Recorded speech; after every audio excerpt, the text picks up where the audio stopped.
Doris Bither, a single mother in her 30s, lived with her 4 children, 3 sons and a daughter, in a rundown house. The family was not well off, and Bither had a troubled history that involved substance abuse and tumultuous relationships. The house itself had a foreboding atmosphere, a gloomy, unwelcoming place that seemed to weigh down on its inhabitants. The Bither family claimed to experience various forms of paranormal activity, including strange noises and inexplicable cold spots. Most shockingly, Doris Bither alleged that she was frequently assaulted by invisible entities. She described her spectral assailants as 3 in number, 2 smaller figures that would hold her down, and a much larger entity that would proceed to sexually assault her. These assaults would often leave Bither with visible bruises on her body.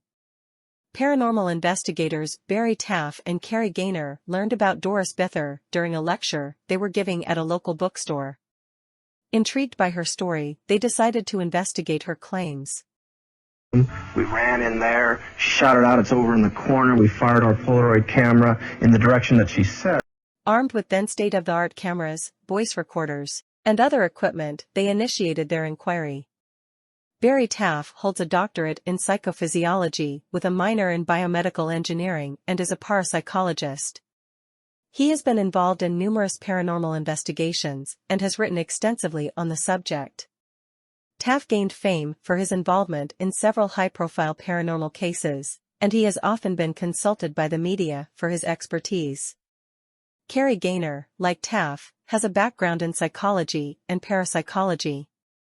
He has been a part of multiple investigations into alleged hauntings and paranormal phenomena. Gaynor is best known for his methodical approach to investigating cases, bringing a level of scientific rigor often not present in paranormal investigations. Upon arriving at the home, Taff and Gaynor immediately sensed an unsettling atmosphere. They found Doris to be a credible witness, clearly distressed and terrified by her experiences.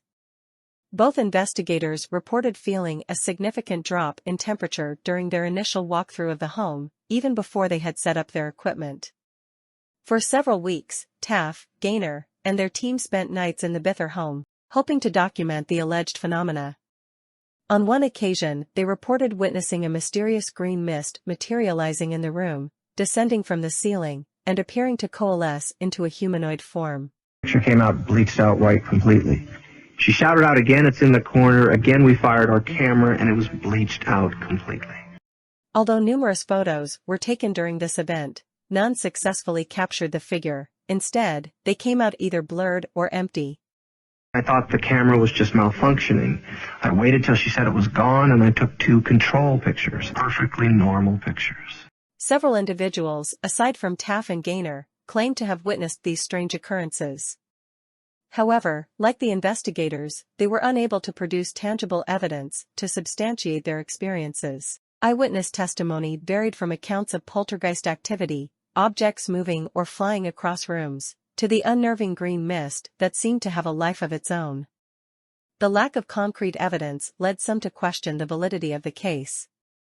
Critics often pointed to Doris Bither's past, which included substance abuse and dysfunctional relationships, as possible explanations for the phenomena, suggesting psychological disturbances or even outright fabrications.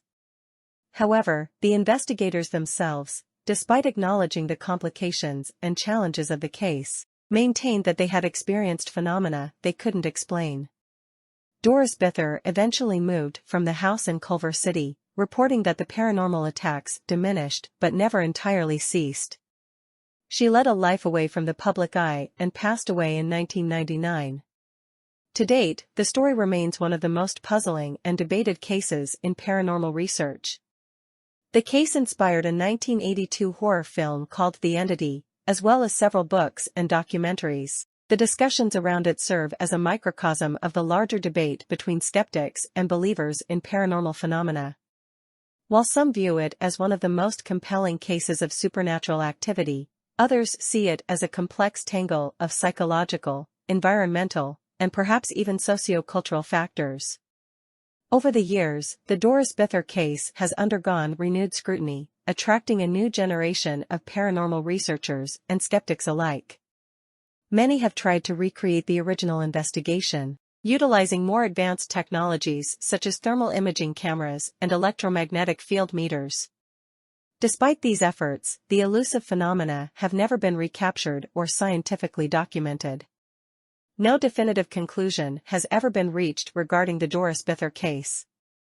It remains a haunting enigma, a story that challenges the boundaries between the explicable and the inexplicable, and it continues to captivate those interested in the mysteries of the paranormal.